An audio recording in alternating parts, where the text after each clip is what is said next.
तो सभी को जय हिंद। तो हम इस वीडियो में क्या करने वाले हैं, जीके और जीएस के 50 प्रीवियस ईयर के प्रश्न करने वाले हैं। तो एक एक प्रश्न हमारा 50 जो है प्रीवियस ईयर के रहेंगे और सभी बेस्ट रहेंगे। तो बहुत ज़्यादा आपका टाइम बर्बाद नहीं होगा। अगर आप स्पीड में देखेंगे तो 5 से 7 मिनट आपका जाएगा। ठीक है, तो चलिए शुरू करते हैं। पहला प्रश्न है हमारा कि हिंदू धर्म में, यहाँ पे गैप है, किस देव को पौधों का स्वामी, रोगों के उपचारक और धन के दाता माना जाता है।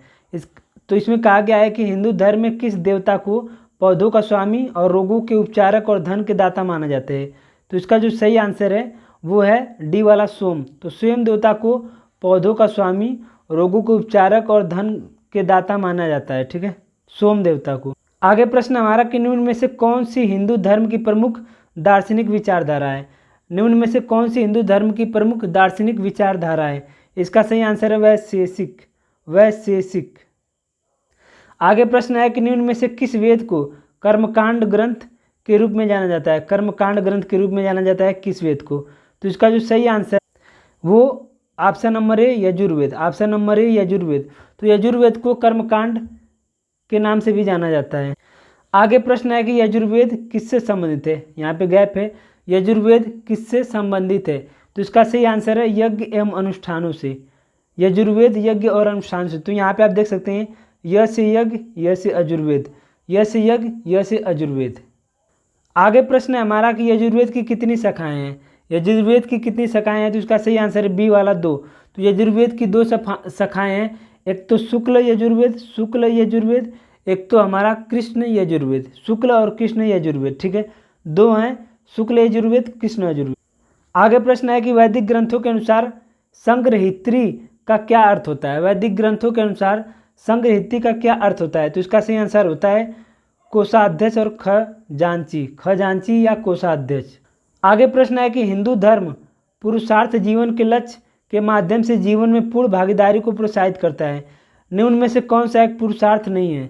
कौन सा एक पुरुषार्थ नहीं है। ठीक है, तो इसका सही आंसर है बी। तो पुरुषार्थ 4 होते हैं, काम, मोक्ष, अर्थ और सत्य। काम, मोक्ष, अर्थ और सत्य। आगे प्रश्न है कि निम्नलिखित में से कौन सा ग्रंथ वैदिक साहित्य का हिस्सा नहीं है। कौन सा ग्रंथ वैदिक साहित्य का हिस्सा नहीं है। इसका सही आंसर है सी पिटक। तो पिटक वैदिक साहित्य का हिस्सा नहीं है, ये तो बौद्ध धर्म से संबंधित है। आगे प्रश्न है कि हिंदू धर्म में इनमें से किस देवता को सृजनात्मक माना जाता है। हिंदू धर्म में इनमें से किस देवता को सृजनकर्ता माना जाता है। इसका सही आंसर ए ब्रह्मा को सृजनकर्ता माना जाता है।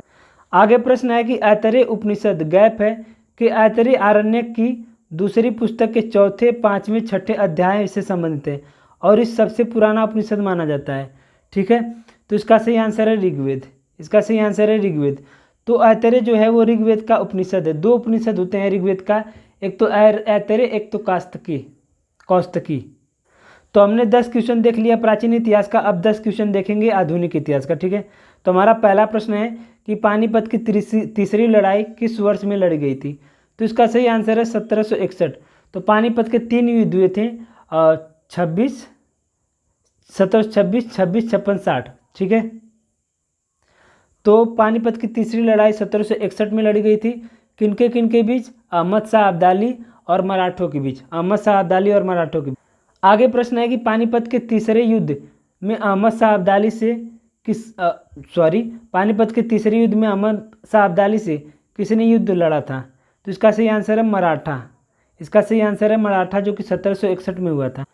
आगे प्रश्न है कि सालबाई की संधि पर, गैप है, किस वर्ष में हस्ताक्षर किए गए जिसने पहले एंग्लो मराठा युद्ध को समाप्त कर दिया। तो इसका सही आंसर है 1782, बी वाला 1782। मई 1782 में सालबाई की संधि हुई थी। आगे प्रश्न है कि मराठों ने सन किस वर्ष में अहमद शाह अब्दाली से पराजित होकर सत्ता खो दी थी। मराठों ने किस सन में अहमद शाह अब्दाली से पराजित होकर सत्ता खो दी थी। सही आंसर है तीसरे पानीपत युद्ध में 1761। पानीपत के तीसरे युद्ध में अहमद शाह अब्दाली और मराठों के बीच युद्ध हुआ था, तो अब्दाली जीत गया था। आगे हमारा प्रश्न है कि बसीन की संधि पर किस वर्ष हस्ताक्षर किए गए थे।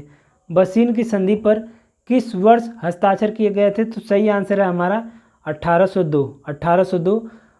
ये जो बसीन की संधि है ये पेशवा बाजीराव द्वितीय और अंग्रेजों के बीच हुआ था। पेशवा बाजीराव द्वितीय और अंग्रेजों के बीच आगे प्रश्न है कि महाराणा प्रताप के घोड़े का क्या नाम था। सबको पता है कि उसका नाम था चेतक। महाराणा प्रताप के घोड़े का नाम था चेतक।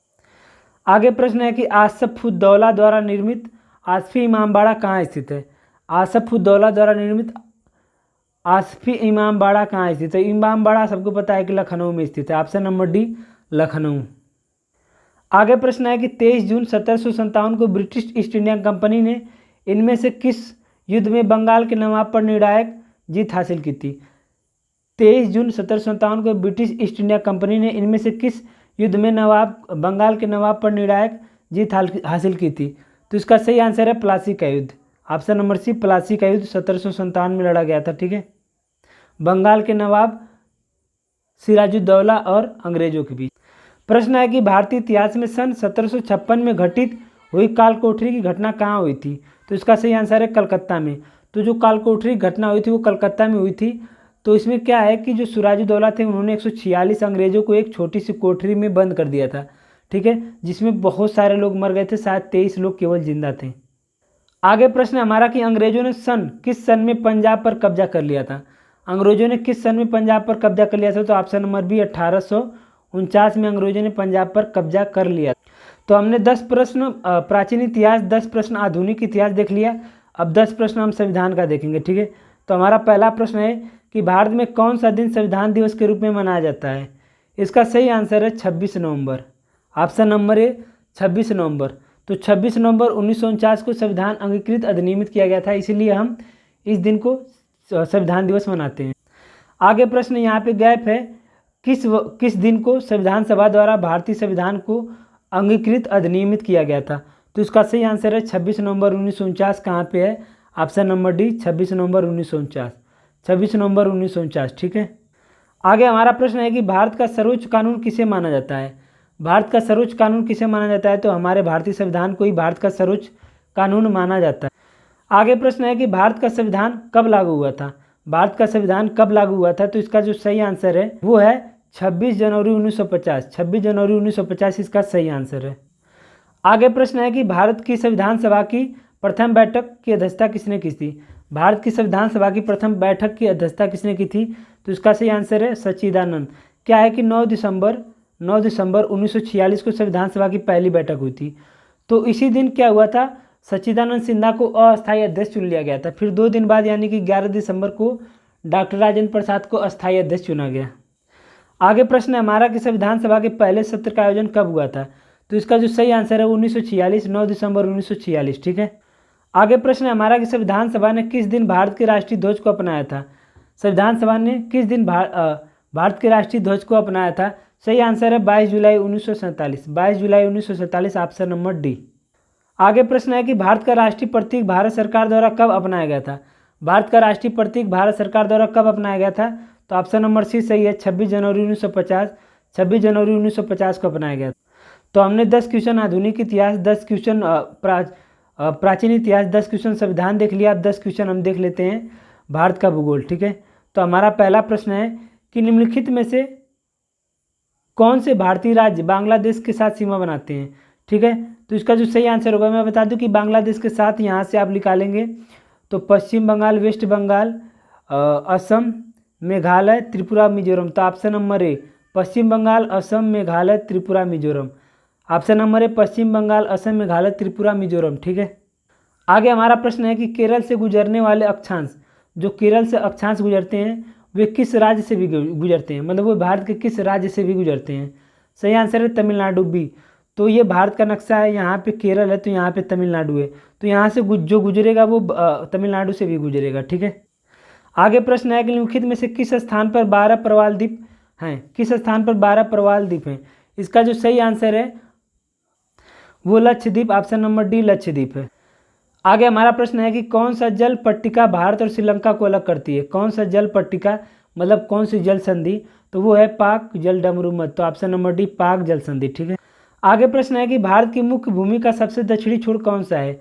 भारत की मुख्य भूमि का सबसे दक्षिणी छोर कौन सा है।